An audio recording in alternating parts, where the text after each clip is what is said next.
my fellow Americans. If you think you know politics, think again. I'm Michael Cohen, and every week on When You Know, we're pulling back the curtain on power, politics, media, and the people making headlines. On my new WABC radio show, you'll hear conversations from names that you know. People like Jerry Falwell Jr., Anthony Scaramucci, Alan Dershowitz, and many, many more.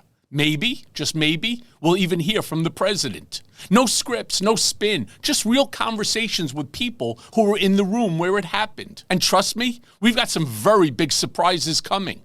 Look, I've spent years at the center of politics, controversy, and power. I know the players, I know the stories, and now I'm bringing you inside. When You Know, Sundays at 5 p.m. on WABC Radio, and When You Know Unleashed, wherever you get your podcasts. Because with me, you never know who's going to show up. Listen, all you New Yorkers. Taxi. Okay, man, we're looking around. This is the 77 WABC minicast. Princess Di. Yes.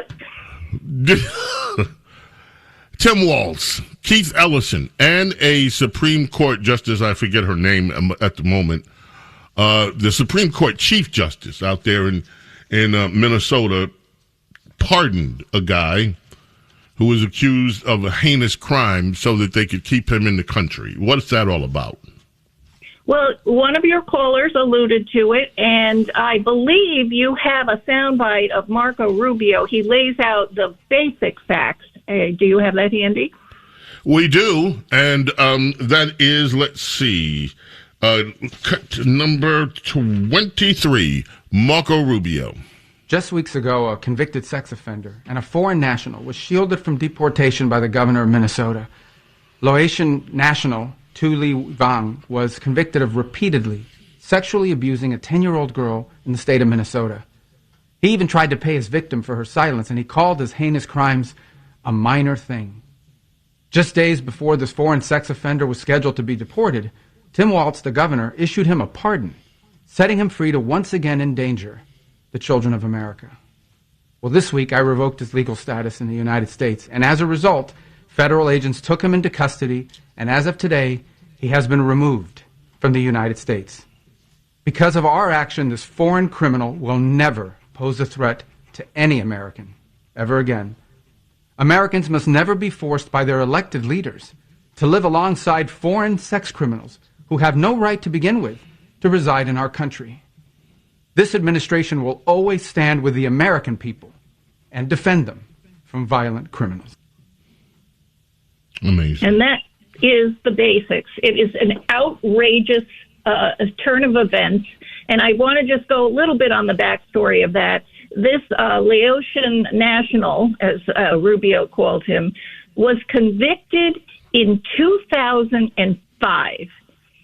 He pled guilty to first-degree criminal sexual conduct, and he was ordered deported in 2006.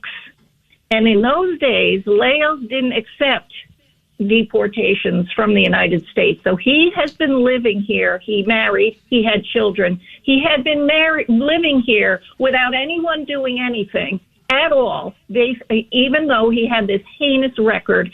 And, you know, all of those facts were known until Trump came into office again in January and negotiated with Laos. And Laos then agreed to take the ones that we wanted deported. This was all Trump's work. You remember when he first came in, he made all kinds of deals with, there were a lot of countries refusing to take people we wanted to send back. Well, Trump did the work, and so did Marco Rubio, and got that agreement. And so because Laos said, yes, we will take them, this guy was slated to be deported, rightly so. And who stepped in to save him?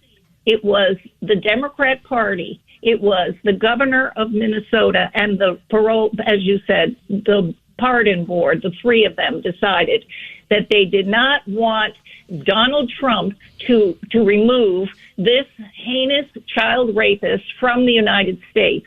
Now, Rubio basically revoked his legal status and got him out of there immediately. And so thank you for that. But this is the position of the Democrat Party. They are reducing all over America. They are reducing charges so that deportations cannot happen. And when this guy said he wasn't, he pretty much said, where I come from, I'm going to just put it in normal parlance. He said, where I come from, raping a 10-year-old girl is not a big deal.